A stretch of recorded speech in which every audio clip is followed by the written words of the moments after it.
Hola hermanos, muy buenas tardes. Dios les bendiga. Estamos ahorita en tiempos complicados, tiempos difíciles, pero gracias a Dios que podemos vernos a través de la tecnología.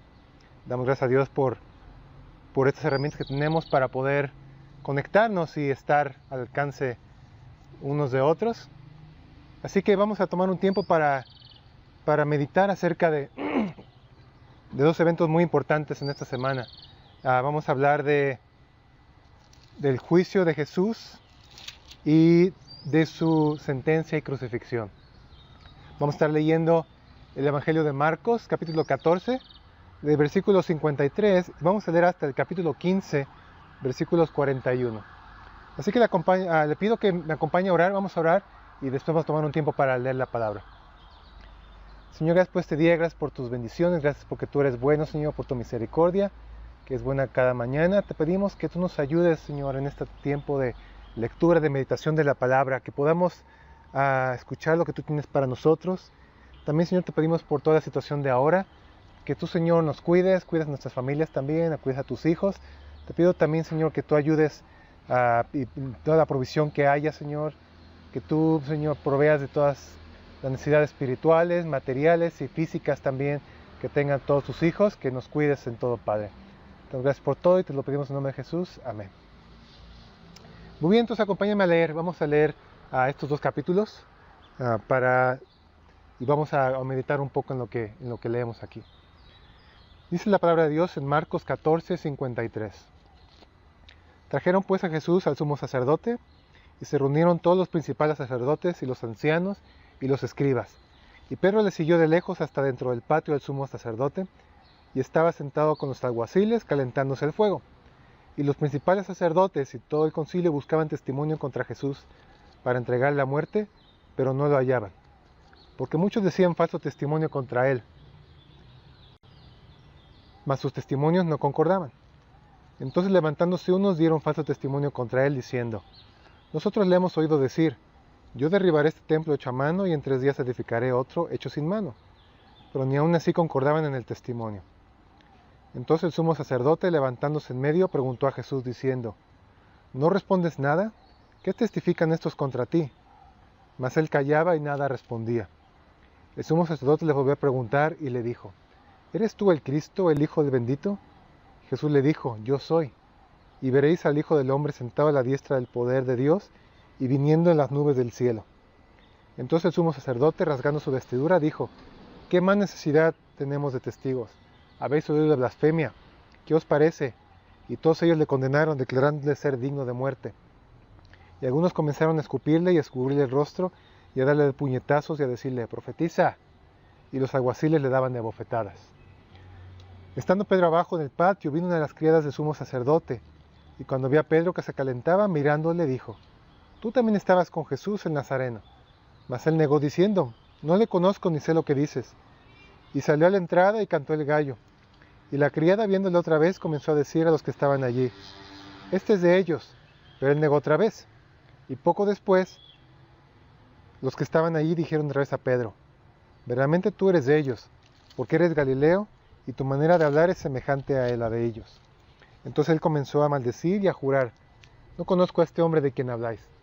Y el gallo cantó la segunda vez. Entonces Pedro se acordó de las palabras que Jesús le había dicho: antes que el gallo cante 2 veces, me negarás 3 veces. Y pensando en ello, doraba. Muy de mañana, habiendo tenido consejo los principales sacerdotes con los ancianos, con los escribas y con todo el concilio, llevaron a Jesús atado y le entregaron a Pilato. Pilato le preguntó: ¿eres tú el rey de los judíos? Respondiendo él, le dijo: tú lo dices. Y los principales sacerdotes le acusaban mucho.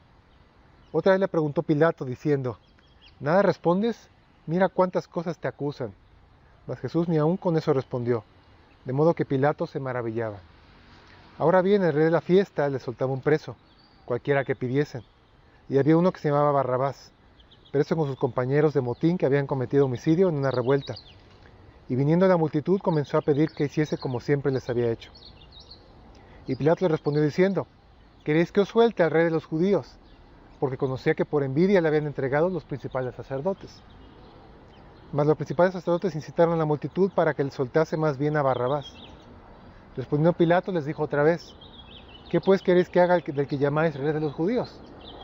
Y ellos volvieron a dar voces, crucifícale. Pilato les decía, pues qué mal ha hecho. Pero ellos gritaban aún más, crucifícale. Y Pilato, queriendo satisfacer al pueblo, le soltó a Barrabás y entregó a Jesús después de azotarles para que fuese crucificado. Entonces los soldados le llevaron dentro al atrio, que esto es el pretorio, y convocaron a toda la compañía. Y le vistieron de púrpura y poniéndole una corona tejida de espinas, comenzaron luego a saludarle. Salve, rey de los judíos. Y le golpeaban en la cabeza con una caña. Y le escupían y puestos de rodillas le hacían reverencias. Después de haberle escarnecido, le desnudaron de púrpura, le pusieron sus propios vestidos y le sacaron para crucificarle. Y obligaron a uno que pasaba, Simón de Cirene, padre de Alejandro y de Rufo, que venía del campo, a que le llevase la cruz. Y le llevaron a un lugar llamado Gólgota, que traducido es lugar de la calavera. Le dieron a beber vino mezclado con mirra, mas él no lo tomó. Cuando lo vieron crucificado, repartieron entre sí sus vestidos, echando suerte sobre ellos para que se llevaría cada uno. Era la hora tercera cuando le crucificaron. Y el título escrito en su causa era El Rey de los Judíos. Crucificaron también con él a dos ladrones, uno a su derecha y el otro a su izquierda. Y se cumplió la escritura que dice, y fue contado con los inicuos. Y los que pasaban le injuriaban meneando la cabeza, diciendo, va, tú que derribas el templo de Dios, y en 3 días lo reedificas, sálvate a ti mismo y desciende de la cruz. De esta manera también los principales sacerdotes, escarneciendo, se decían unos a otros con los escribas, a otro salvó, a sí mismo no se puede salvar. El Cristo, Rey de Israel, descienda ahora de la cruz para que veamos y creamos. También los que estaban crucificados con él le injuriaban. Cuando vino la hora sexta, hubo tinieblas sobre toda la tierra hasta la hora novena. Y a la hora novena Jesús clamó a gran voz diciendo, Eloi, Eloi, lama sabactani, que traducido es, Dios mío, ¿por qué me has desamparado? Y algunos de los que estaban ahí decían al oírlo, mirá, llama a Elías. Y corrió uno y empapando una esponja en vinagre, poniéndola en una caña, le dio a beber diciendo, dejad, veamos si viene Elías a bajarle. Mas Jesús, dando una gran voz, expiró. Entonces el velo del templo se rasgó en dos, de arriba a abajo. Y el centurión que estaba frente a él, viendo que después de clamar había expirado así, dijo, verdaderamente este hombre era hijo de Dios. También había algunas mujeres mirando de lejos, entre las cuales estaban María Magdalena, María la madre de Jacobo el menor, y de José, y Salomé, quienes cuando él estaba en Galilea le seguían y le servían, y otras muchas que habían subido con él a Jerusalén. Bueno, así que vemos estos versículos donde Jesús está pasando por el concilio, un concilio injusto, un concilio que se reúne a medianoche sin ni siquiera un buen orden, ni siquiera un acuerdo para tratar de condenar a Jesús. Estaban buscando testimonio para entregarle a la muerte, pero dice el 55 que no lo hallaban, no hallaban testimonio, porque muchos decían falso testimonio contra él, mas sus testimonios no concordaban. Entonces aquí vemos este afán de la gente ciegos de ira, de envidia, que querían buscar alguna manera de condenar a Jesús a morir. No lo podían hallar, entonces se inventaban cosas y no podía concordar. Entonces llegaban unos y decían, él dijo, yo derribaré este templo hecho a mano y en 3 días edificaré otro hecho sin manos. Pero dice, ni aún así concordaban en el testimonio. Entonces todos los intentos que ellos hacían por condenar a Jesús eran futiles. Pero entonces levanta el sumo sacerdote, le dice, ¿no respondes nada? Y nos dice en el versículo 61, él callaba. Eso nos recuerda a Isaías 53, 7, donde decía que el siervo de Dios no abrió su boca, como cordero fue llevado al matadero y no recriminó, no hizo nada. Esta profecía nos habla de este Mesías que venía a sufrir y no venía a buscar sus privilegios, sino venía a morir por todos. Después le dice el sacerdote, ¿eres tú el Cristo, el Hijo del Bendito? ¿Eres tú aquel Mesías que debe de venir, que estaba profetizado? ¿Eres aquel Hijo de Dios? Y Jesús le dice, yo soy. ¿Tú dices que soy Hijo de Dios? Sí, yo soy. Pero no se le queda ahí, no dice solamente soy el Mesías, sino que dice, ¿qué más? Veréis al Hijo del Hombre sentado a la diestra del poder de Dios y viniendo en las nubes del cielo. Aquí Jesús toma 2 profecías de Salmo 110 y de Daniel 7 y las junta para decir, no solamente soy el Mesías, sino que también soy aquel del cual profetizó el salmista y también Daniel, ese hijo del hombre que viene en las nubes del cielo. Él se estaba dando a sí mismo ese título de divinidad. No solamente una persona cualquiera, un caudillo, un profeta, sino que él era realmente divino, el Hijo del Hombre, el Hijo de Dios, el perfecto de Dios. Donde veíamos esta idea de cuando Jesús se bautizado, que decía la voz del cielo, este es mi Hijo. Y es donde dice el sumo sacerdote, esto es blasfemia. ¿Por qué era blasfemia? No porque se hubiera dicho el Mesías. Ellos reconocieron que Jesús estaba declarando a él mismo como Dios mismo, como divino. Y esto es importante, si algún día se pone a platicar con algún testigo de Jehová y dice, Jesús nunca dijo que era Dios. Bueno, muéstrale esos versículos donde Jesús mismo está declarando que no solamente es el Mesías, sino que también es el Hijo de Dios y que también Él va a venir en el futuro a juzgar. Él no es cualquier persona. Él es el Hijo de Dios, Él es divino. Y es entonces que lo condenan. Durante este periodo vemos que también se cumple otra profecía. Pedro niega a Jesús 3 veces. Él que había dicho, yo nunca te voy a negar, yo voy a morir por ti, yo voy a hacer todo lo que sea para estar junto a ti. ¿Y qué pasa? Que bajo la presión de que la gente lo identifica, él niega a Jesús 3 veces. Dice que hasta maldice. Y vemos que esto lo hace llorar, esto lo hace arrepentirse. Y vemos que en Juan que habla después cómo Jesús restaura a Pedro de ese arrepentimiento. Pero aún así vemos que esta profecía aquí se vuelve a cumplir. Entonces vemos que los principales sacerdotes, los ancianos o el concilio, traen a Jesús a Pilato para que él lo condene a muerte, porque ellos no lo pueden condenar a muerte. Ellos les está prohibido hacer eso. Pero él se da cuenta de que lo están trayendo solamente por envidia.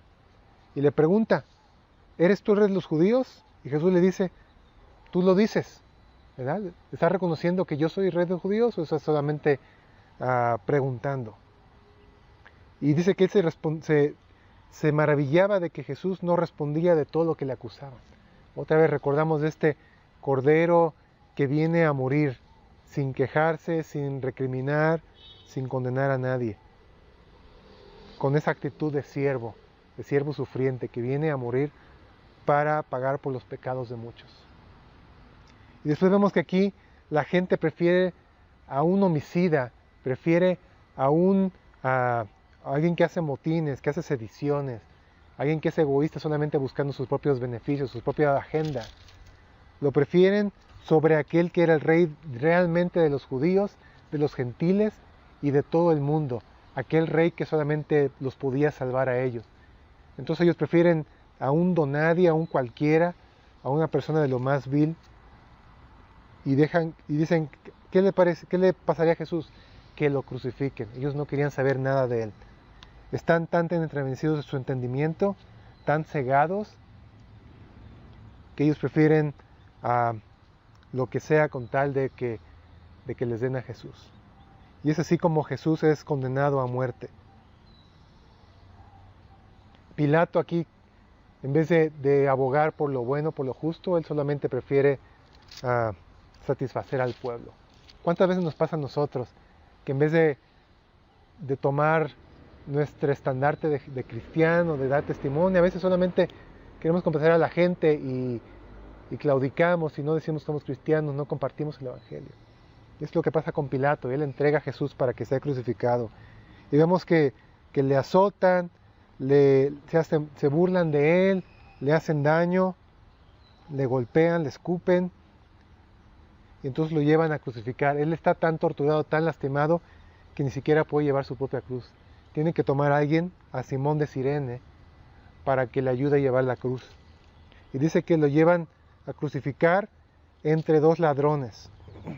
Y le ponen el título de rey de los judíos. Irónicamente, ellos piensan que es de burla, pero están reconociendo en ese sentido de que Jesús es realmente rey de los judíos. No solamente de los judíos, sino también de los gentiles, de todos aquellos que le confiesan como Señor y Salvador. También vemos que se cumplen todas estas profecías. Vemos que reparten entre sí sus vestidos, lo crucifican entre 2 impíos, se burlan de él, y vemos que Jesús es cuando dice, Dios mío, ¿por qué me has desamparado? Él no está diciendo, Dios, ¿por qué no estás conmigo? No tenemos que entender esto de que Dios se separó de Jesús. Dios no se separó de Jesús, sino que Dios está ahí mismo con Jesús. De hecho, se nos dice que en la hora sexta vienen tinieblas sobre la tierra. Vemos estas tinieblas que nos hablan de ese luto, de esa tristeza que Dios está teniendo al ver que a su Hijo lo están crucificando. Pero también sabe que tiene un propósito todo este dolor, todo este sufrimiento, toda esta agonía. Jesús no está diciendo que Dios lo ha dejado, que Dios se ha separado de él, sino Él está haciendo memoria del Salmo 22, que empieza con esas palabras, Dios mío, ¿por qué me has desamparado? Y también ese salmo habla de cómo van a repartir sus vestidos, cómo lo van a contar con los inicuos, cómo van a hacer todas estas cosas contra de Él. Pero no hay que olvidar que la segunda parte del Salmo habla de esa esperanza, de que Dios va a traer redención, Dios va a traer justicia, va a traer juicio. Él no va a dejar que su santo, su amado, vea corrupción, sino que Él lo va a proteger, lo va a guardar. Entonces, Cristo está apelando a esas promesas de un futuro también. Y aquí es donde vemos que a la hora de expirar hay dos cosas interesantes. Primero vemos que el velo se rasga en dos, de arriba a abajo. Sabemos que el velo del templo separa el lugar santo del lugar santísimo. Solamente el sacerdote podía pasar del lugar santo al lugar santísimo.